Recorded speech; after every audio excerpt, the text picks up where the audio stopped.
అసలు రోజా రోజా అనగానే మైక్ వచ్చింది. వాళ్ళ గురించి మాట్లాడేది మాత్రం అందరికి వినిపించాలని మైక్ కూడా అర్థమైంది.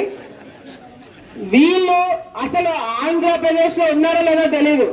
ఎక్కడో ఫారెన్ కంట్రీలో కూర్చొని ప్రెస్ మీట్లు పెడుతున్నారు. చంద్రబాబు నాయుడు గారు తిట్టడమే పనిగా పెట్టుకున్నారు.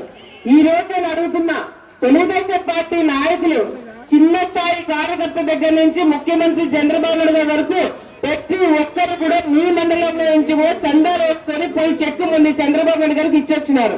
పొదుపు వాళ్ళతో సహా చిన్న చిన్న పొదుపు వాళ్ళతో వాళ్ళు కూడా డబ్బులు తీసుకొని పోయి చంద్రబాబు నాయుడు గారికి ఇస్తుంటే వేల కోట్లు 100 కోట్లు దాచుకొని ఈ రోజు ₹1 కోటి జగన్మోహన్ రెడ్డి గారు నేను వరద బాధితులకి ₹1 కోటి ఇస్తారని చెప్పి అనౌన్స్ చేస్తున్నాడు.